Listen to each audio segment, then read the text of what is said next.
Eres un general mongol. Has vivido cosas que la mayoría de las personas ni siquiera podrían imaginar. Has visto ciudades enteras arder hasta los cimientos.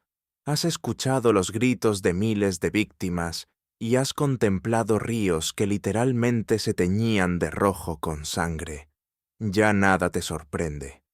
Todo dentro de ti se ha vuelto insensible. Pero entonces, en el año 1220, mientras estás de pie entre los restos destrozados de una de las ciudades más grandes del mundo, presencias a Tucán, el hombre al que seguirías directo al infierno, dar una orden tan deliberada, tan fríamente precisa, que por primera vez en tu vida endurecida, algo dentro de ti se remueve, algo que creías muerto desde hacía mucho tiempo. Horror. Y no el tipo nacido de la violencia. La violencia te resulta familiar. Este es un horror distinto, el que surge al ver la maquinaria detrás de ella. Porque lo que Genghis Khan hizo con sus esclavos no fue simplemente cruel. Fue algo mucho más inquietante. Fue legal. Fue sistemático.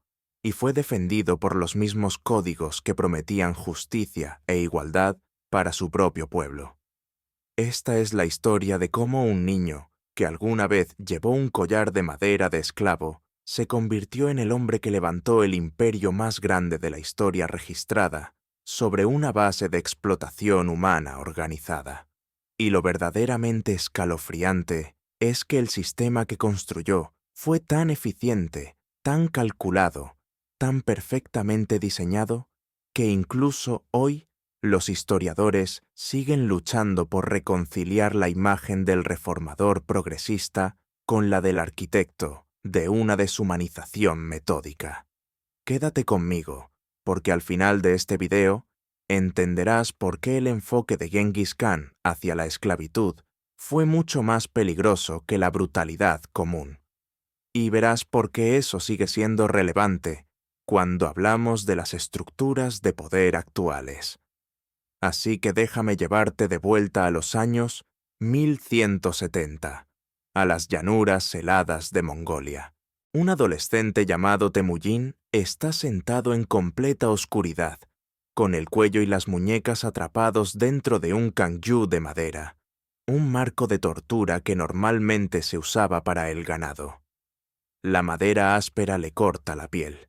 No puede recostarse. No puede alimentarse. Ni siquiera puede levantar una mano para rascarse la mejilla. Y cada noche lo arrastran a otra tienda, donde lo entregan a otro guardia. Ya no lo tratan como a un ser humano. Es un objeto, un botín de guerra, un recordatorio para sus captores de que su clan ha sido completamente destruido. Pero aquí está lo extraordinario. Mientras la mayoría de los prisioneros en su lugar solo pensarían en escapar o en vengarse, el joven Temujin observa. Observa con atención, aprende sin descanso, memoriza cada detalle. Ve cómo los guardias se embriagan, cómo se vuelven descuidados y cómo durante los festivales, cuando todos celebran, la disciplina desaparece por completo. Espera, y esa noche actúa. Pero no simplemente huye. Convence a uno de sus captores, un joven que en una ocasión le mostró un gesto de bondad, para que lo ayude a escapar. Incluso encadenado, Temujin ya estaba perfeccionando la habilidad que más tarde definiría su imperio: comprender qué impulsa a las personas y usar ese conocimiento con una precisión implacable. Pero el kangyu no fue su primera lección de impotencia. Años antes, cuando Temujin tenía solo 9, su padre Yesugei fue asesinado, envenenado por sus rivales durante un banquete, la máxima traición a la hospitalidad de la estepa. Y desde ese momento, todo se derrumbó. Los seguidores de su padre celebraron un consejo. Eran hombres que habían jurado lealtad a su familia, que habían compartido batallas y comida durante años, y uno tras otro miraron a Welun y a sus 5 hijos pequeños e hicieron un cálculo frío. 6 bocas adicionales eran ahora una carga. un riesgo innecesario. Así que los abandonaron en pleno invierno, solos en la estepa abierta. Imagina tener 9 años y ver cómo la única comunidad que conoces literalmente se aleja a caballo. Verlos elegir su propia supervivencia por encima de sus juramentos. Verlos dejar a una mujer y a 5 niños a lo que debía haber sido una muerte segura. Olun mantuvo con vida a sus hijos solo gracias a su pura voluntad. Les enseñó a cavar en busca de raíces, a atrapar marmotas, a comer cualquier cosa que llenara el estómago, aunque no fuera apta para humanos. La viuda de un líder, reducida a rebuscar como un animal salvaje. Pero Temujin aprendió algo más profundo durante esos años brutales. Descubrió que todo lazo, toda tradición sagrada, todo juramento de lealtad no valía absolutamente nada cuando la supervivencia estaba en juego. Lo único que importaba era el poder. Un poder crudo, incuestionable, aterrador. El tipo de poder que hacía impensable la traición porque las consecuencias eran demasiado graves. Aquellas experiencias, el abandono, la esclavitud, la huida, forjaron algo único en la mente de Temujin.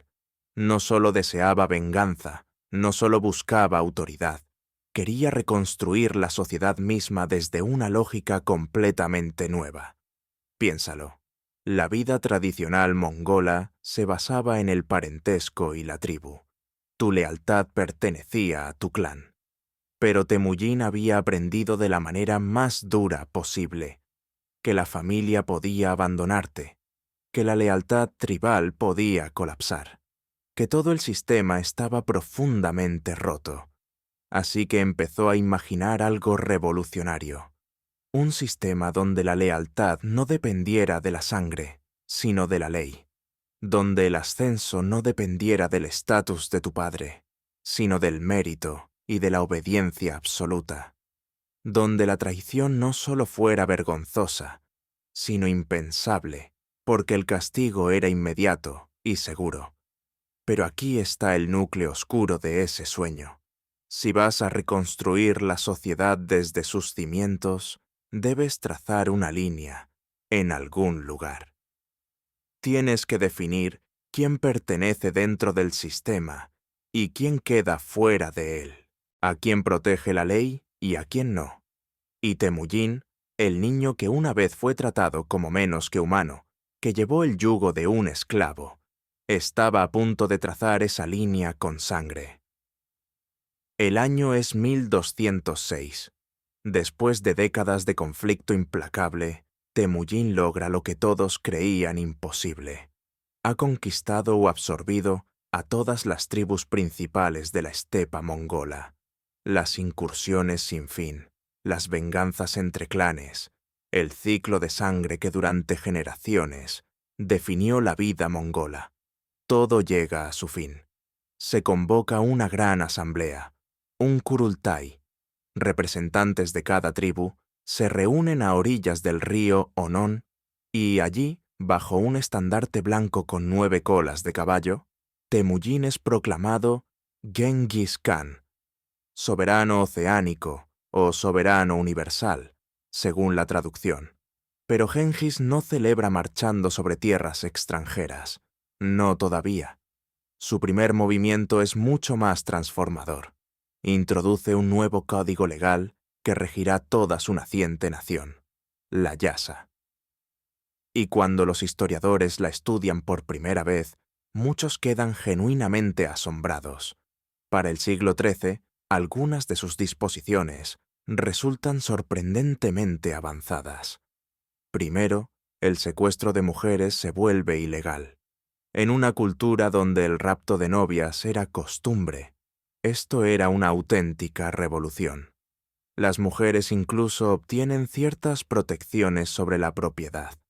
El adulterio pasa a ser castigado con la muerte, aplicada por igual a hombres y mujeres. Segundo, todos los hijos se consideran legítimos, incluso los nacidos de madres esclavas o concubinas. En un mundo obsesionado con el linaje noble y la pureza de sangre, esto era asombroso. Significaba que un hombre nacido de una esclava podía, al menos en teoría, llegar a comandar ejércitos. Tercero, se decreta la tolerancia religiosa. Cristianos, musulmanes, budistas y chamanistas pueden adorar libremente. El propio Genghis consultaba a menudo a hombres santos de distintas creencias. En una época marcada por guerras religiosas, esto resultaba verdaderamente progresista. Cuarto, se establece una auténtica meritocracia. El rango militar ya no dependía del nacimiento noble, sino de la habilidad demostrada. Un pastor podía llegar a ser general si lo merecía. Y quizás lo más llamativo, se vuelve ilegal esclavizar a un mongol. Si algún mongol era capturado, todos los demás estaban legalmente obligados a liberarlo o enfrentarse a un castigo extremo por no hacerlo. Al leer estas normas, cualquiera podría pensar que Gengis Khan, el niño que una vez llevó el collar de un esclavo, deseaba construir una sociedad justa, moldeada por su propio sufrimiento. Podría parecer que el trauma lo había convertido en un hombre compasivo, y eso sería un error absoluto, porque dentro de la yasa había otras leyes, más discretas, leyes que revelaban la verdadera estructura de su nuevo mundo. Aquella que prohibía esclavizar mongoles, permitía abiertamente esclavizar a los no mongoles. La misma que exigía rescatar a un esclavo mongol, imponía la pena de muerte a quien ayudara a escapar a un esclavo extranjero. ¿Tolerancia religiosa? Sí, siempre que los tributos y los impuestos se pagaran sin objeción, y parte de ese tributo podía consistir, legalmente, en vidas humanas. ¿Ves el diseño? No abolió la esclavitud, la perfeccionó y la convirtió en un arma. Construyó un sistema donde todas las reformas humanitarias y esclarecidas aplicaban exclusivamente a una clase protegida. Los mongoles, mientras que todos los demás pueblos existían en un vacío legal, sin derechos de ningún tipo. Pero la Yasa hizo algo todavía más profundo. Demolió por completo el orden tribal original. Genghis reorganizó a toda la población y al ejército mongol en unidades de 10, 100, 1000 y 10.000 hombres. Un Arban contenía 10, un Yagan 100, un Mingan 1000 y un Tuman 10.000. Tu líder ya no era el jefe de tu clan. Tu lealtad ya no se debía a la sangre, sino a tu unidad, y en última instancia, solo al Khan. Si un solo guerrero de un grupo de 10 huía en batalla, los 10 podían ser ejecutados. Si una compañía fallaba dentro de una formación de 10 compañías, todas eran castigadas como una sola.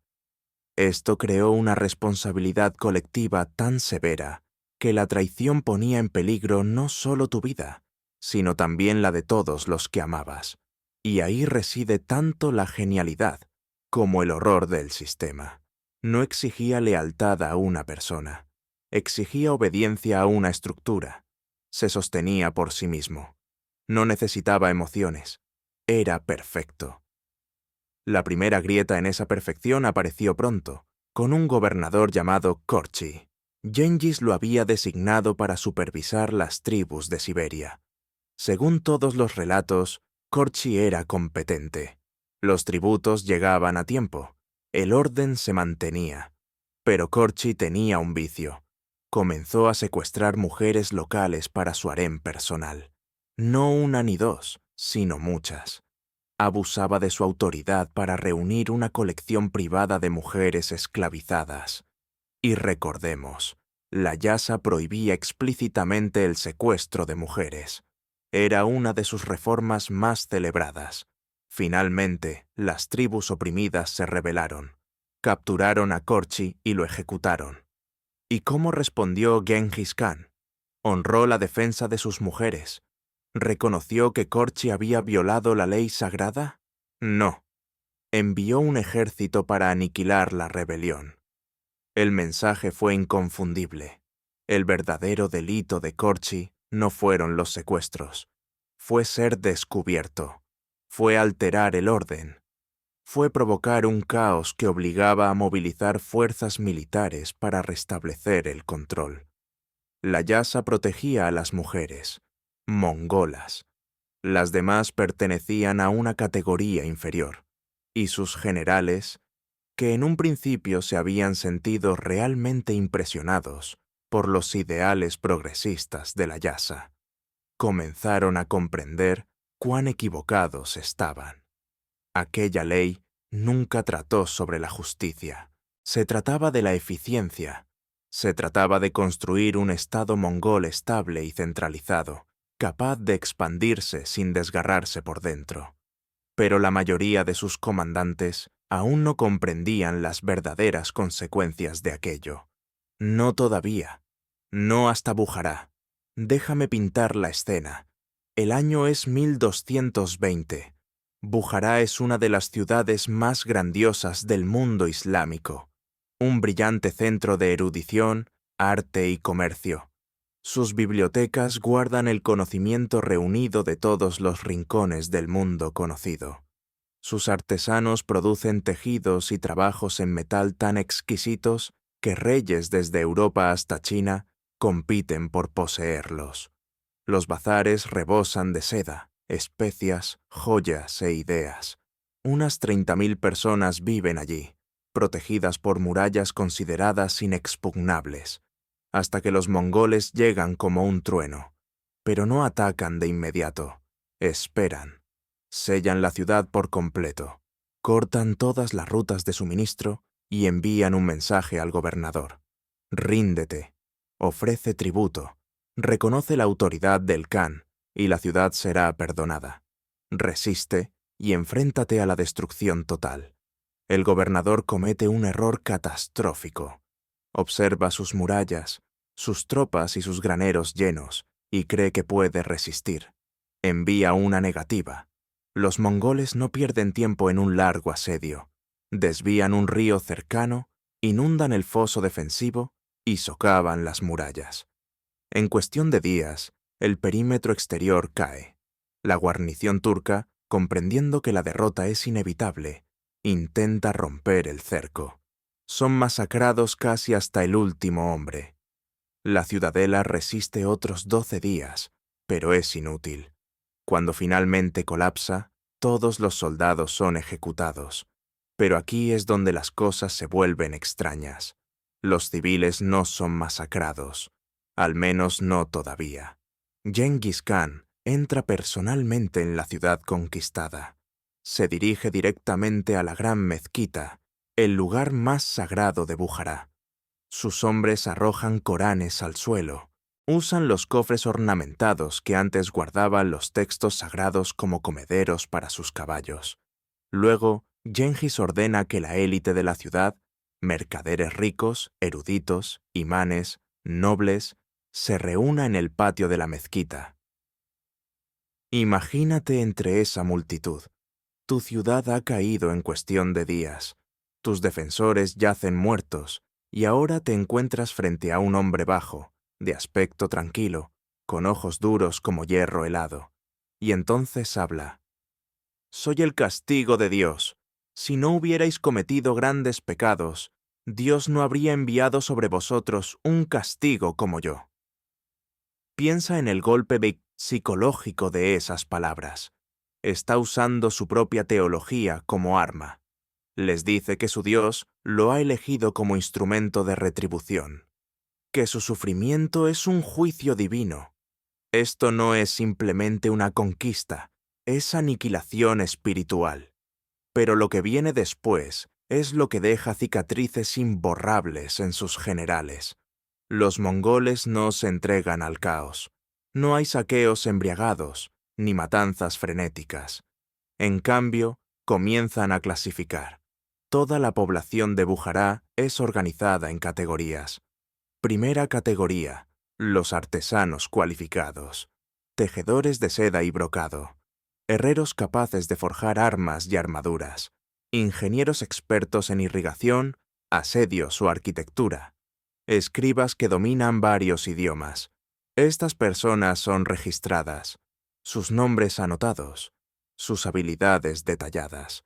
Se les informa que serán trasladados a Karakorum, la capital mongola, para trabajar al servicio del Khan.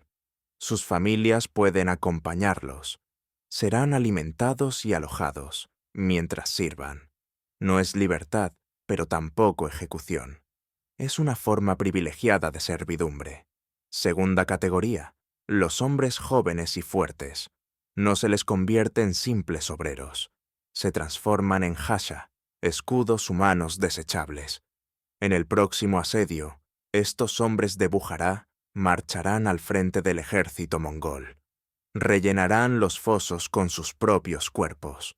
Escalarán los muros primero, recibiendo flechas y aceite hirviendo. Morirán para que los guerreros mongoles no tengan que hacerlo. Es guerra psicológica a una escala aterradora. Las ciudades que observan su avance ven a sus propios compatriotas empujados hacia adelante como ganado, y el horror de enfrentarse a otros musulmanes rompe la moral incluso antes de que empiece la batalla. Tercera categoría, mujeres y niños. Este grupo se subdivide aún más. Las mujeres jóvenes y atractivas son repartidas entre los soldados o vendidas en los mercados de esclavos. Algunas se convierten en concubinas, otras viven como sirvientas domésticas.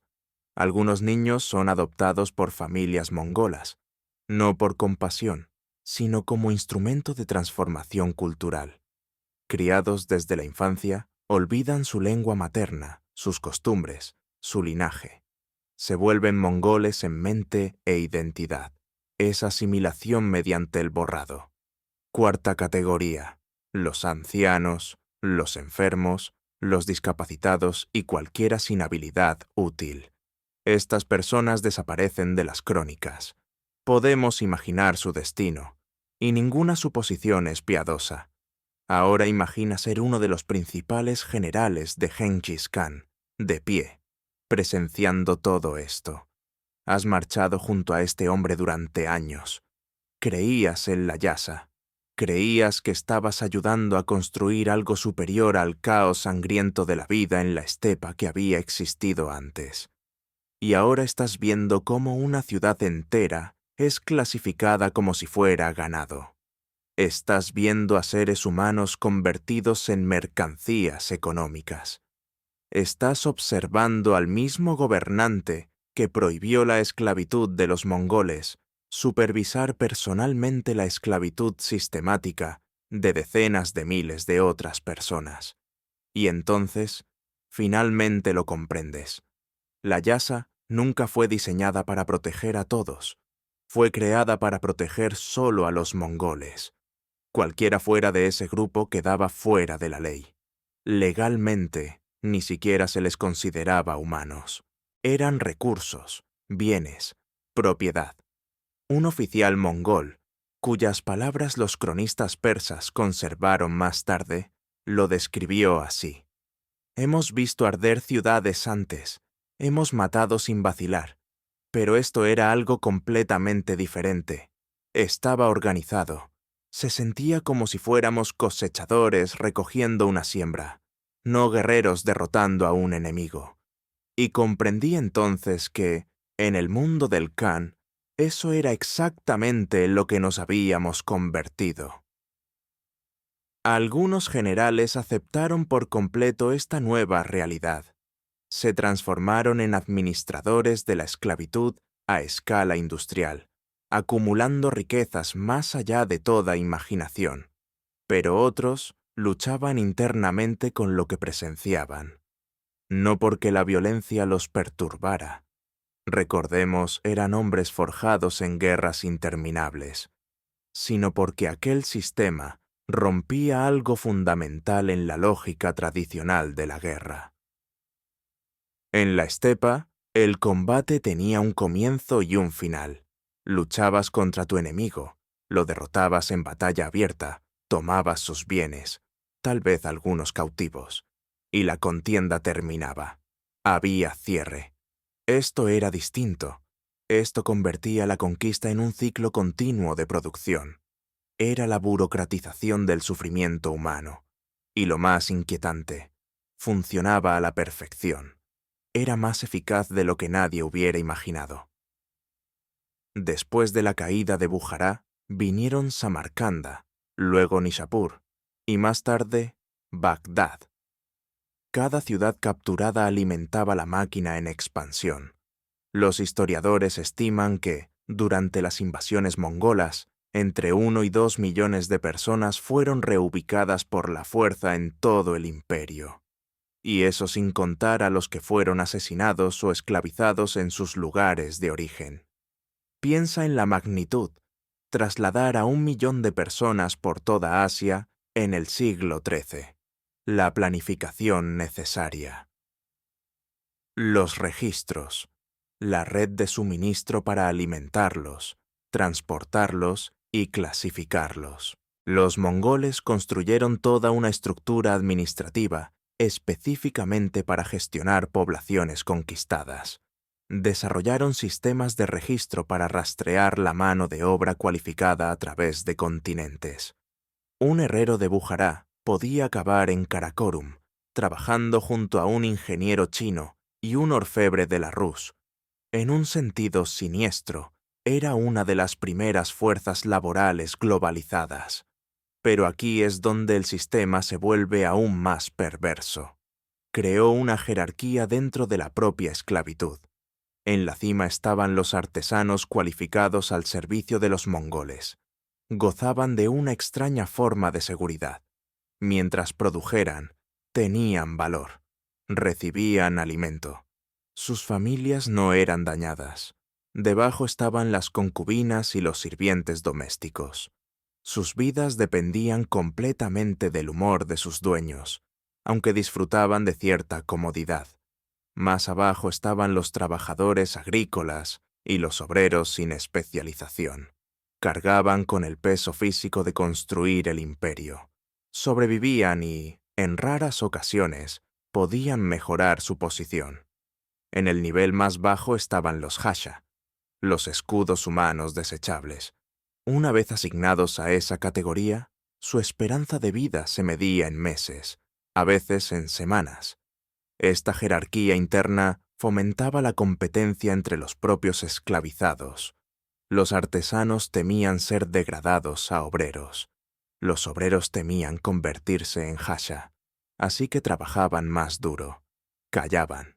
Se traicionaban entre sí. El sistema hacía que los oprimidos se vigilaran unos a otros. Económicamente, los resultados fueron asombrosos. Los nobles mongoles, antes modestos según los estándares de la estepa, se volvieron increíblemente ricos. Una sola campaña podía otorgar a un oficial decenas de esclavos valiosos, montañas de oro y plata y redes comerciales de gran poder. Algunos comandantes se convirtieron prácticamente en traficantes de personas, vendiendo cautivos a través del imperio o en mercados extranjeros. Karakorum, antaño un simple campamento de tiendas de fieltro, se transformó en una capital cosmopolita construida por esclavos maestros en cada oficio. Su palacio tenía tejas chinas, jardines persas, metalurgia europea. Era un monumento a la explotación sistemática. Pero la parte más poderosa de esta máquina fue cómo utilizó el miedo como arma. Los mongoles crearon un sistema informal de propaganda. Comerciantes, viajeros y supervivientes difundían historias sobre la clasificación, poblaciones divididas como rebaños, la precisión fría de la conquista mongola. Y ahí reside su aterradora genialidad. Esas historias hacían que las ciudades se rindieran sin recibir un solo golpe. Cuando los mongoles aparecían ante las murallas, los defensores ya sabían lo que significaba resistir. Recordaban Bujará, recordaban Samarcanda, sabían de las categorías, del proceso. Así, muchas ciudades simplemente abrían sus puertas, aceptaban la dominación mongola, pagaban tributo, entregaban su porcentaje de población requerido para el servicio del Khan. Por medio de este mecanismo, la esclavitud organizada se convirtió en una herramienta de conquista sin sangre. El horror por sí solo hacía el trabajo. Tras la muerte de Gengis Khan en 1227, el imperio pasó a manos de sus hijos y nietos, y todos ellos preservaron el sistema. Hulagu, cuando conquistó Bagdad en el año 1258, siguió el mismo modelo de clasificación. Kublai Khan, en China, fue aún más lejos. Lo integró directamente en la estructura legal china. La Horda de Oro, en Rusia, adoptó el método como parte del sistema de tributos impuesto a los príncipes de la Rus. La máquina sobrevivió a su arquitecto durante siglos. Fragmentos de ella persistieron en toda Asia Central hasta la expansión rusa del siglo XIX. Son 6 siglos completos de continuidad de un sistema industrializado de trata de personas. Y aquí radica la razón por la que Gengis Khan sigue siendo tan difícil de clasificar para los historiadores. Según los estándares de su propia época, realmente fue progresista. Recompensó el talento por encima del linaje. Protegió a las mujeres mongolas, contra el secuestro y el abuso. Apoyó la libertad de culto. Codificó leyes que trajeron un orden sin precedentes a las estepas. Bajo su gobierno, la esperanza de vida de los mongoles aumentó. El crimen disminuyó. El comercio floreció. Si eras mongol, la era de Gengis Khan podía sentirse como una edad dorada. Pero esa edad dorada se sostenía sobre una base de deshumanización metódica hacia todos los que estaban fuera del círculo mongol.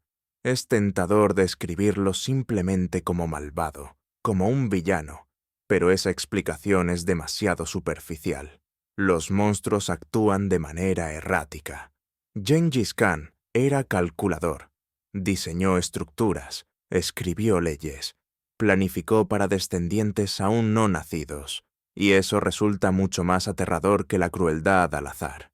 Ahora, quiero avanzar con cuidado, porque las comparaciones modernas directas son arriesgadas e imperfectas, pero el concepto subyacente, la creencia de que se pueden crear leyes ilustradas para un grupo mientras se explota a todos los que quedan fuera de ese límite, no es una anomalía antigua.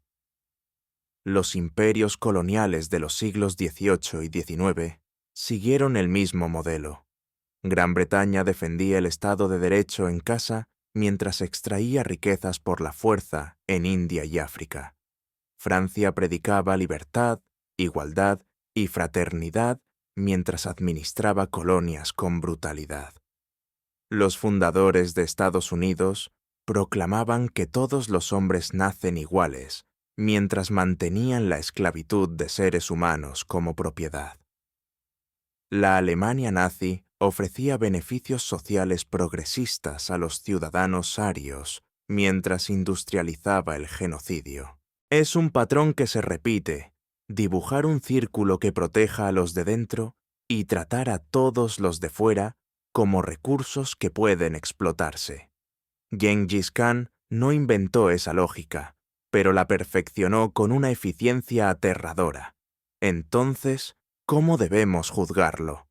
En la Mongolia actual se le venera como un padre fundador, el unificador que forjó una nación y construyó un imperio. Y desde ese punto de vista, es cierto, hizo exactamente eso.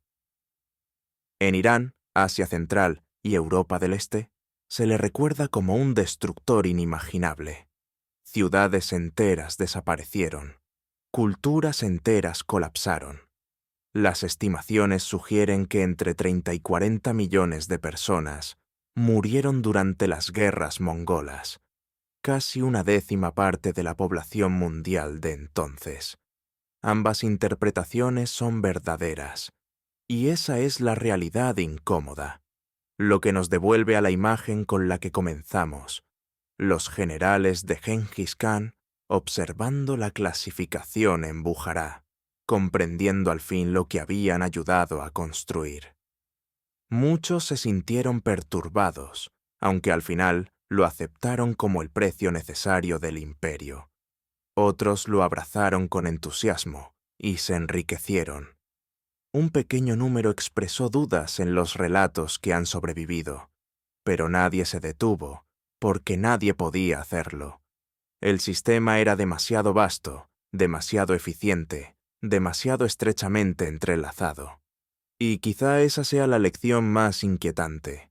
Las personas pueden ver claramente que forman parte de algo monstruoso, y aún así, seguir participando, porque la estructura no ofrece salida. Así que te dejo con una pregunta. ¿Cuántos sistemas existen hoy que la gente sabe que están mal, pero en los que coopera igualmente?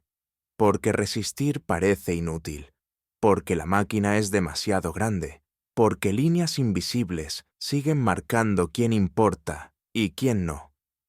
¿Con qué frecuencia, como aquellos comandantes mongoles, justificamos la inhumanidad solo porque el sistema funciona? La historia del complejo esclavista de Gengis Khan no trata solo de un gobernante o de un imperio. Trata de cómo los seres humanos justifican con facilidad la crueldad sistemática cuando está envuelta en leyes, eficiencia y civilización.